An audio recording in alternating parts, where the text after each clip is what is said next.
I bought a used Kenmore washing machine, and it has a little problem. You can see inside there's a bunch of water inside.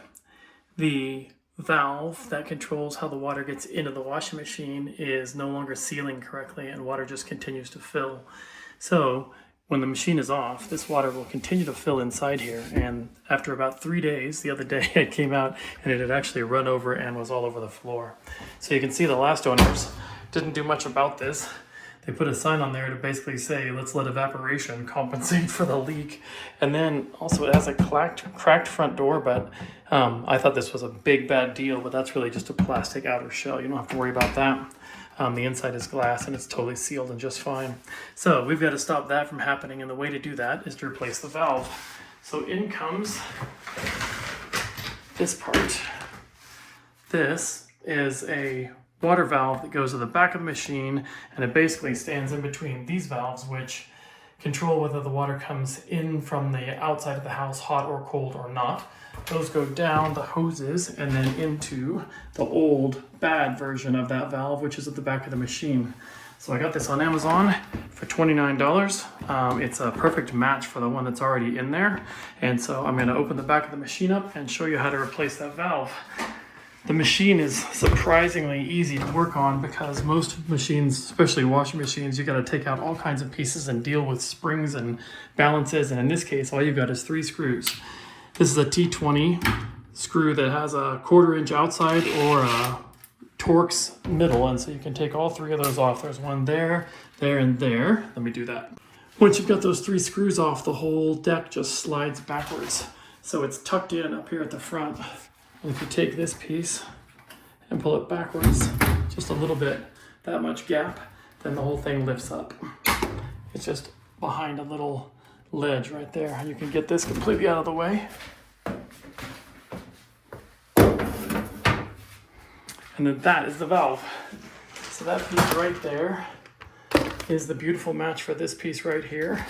And all we got to do is pop it out, swap the hose and the electrical, and we'll be in business.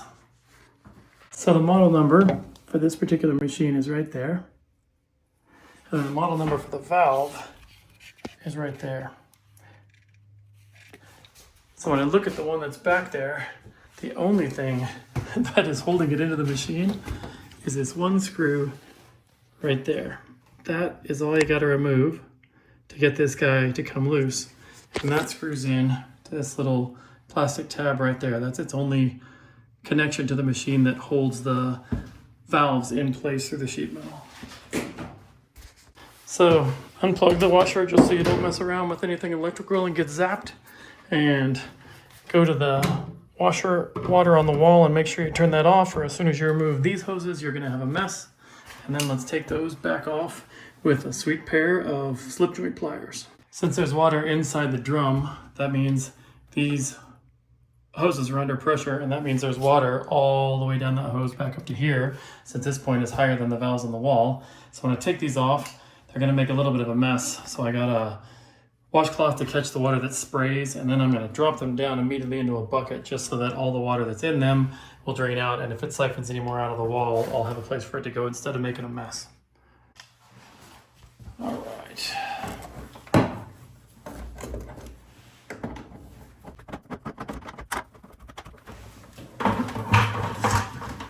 Down into the bucket.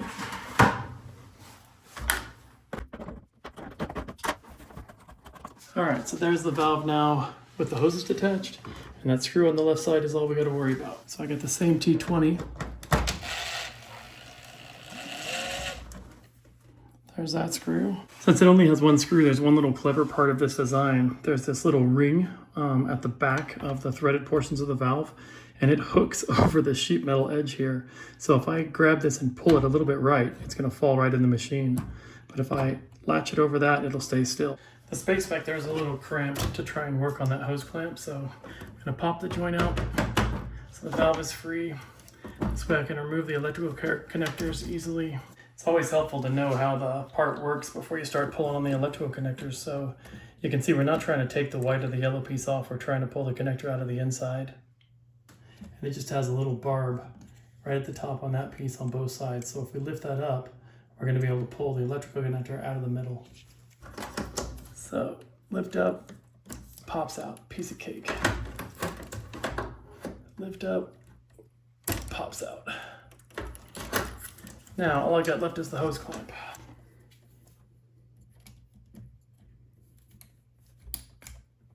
Work that guy off the barb. What you're shooting for is to get him off of this piece that's hidden underneath there, right?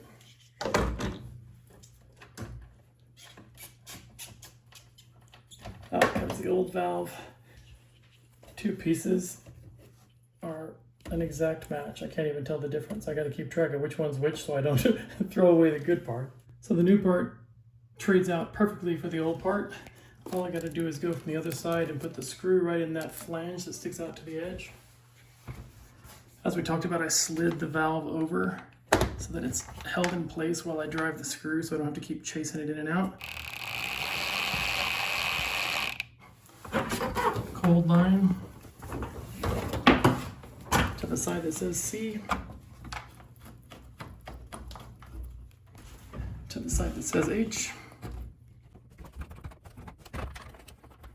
Tighten them up with the slip joint pliers.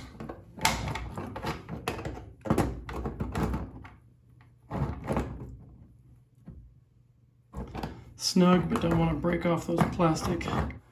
Switch the water back on and see if anything squirts. You can hear it, listen. Yep.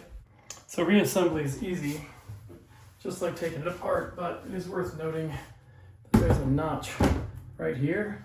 It lines up with this plastic tab right here, and that's how you know where this thing lands, so the screws fit really well. The whole thing drops down.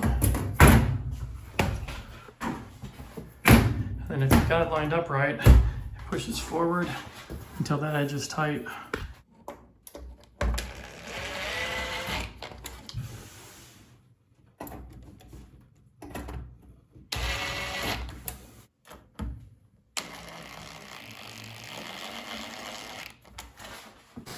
So the valve's working great. I just put it on soak cycle. So all that does is add some water to the drum and then let you soak your clothes.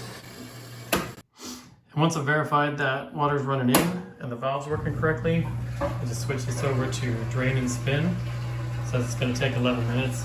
It's gonna suck all the water that I added and all the water that was in there before out. You can hear it going right out the drain pipe. And then, look, then it'll be totally empty and dry. And then tomorrow, hopefully there won't be anything else in there. Okay, thanks a lot.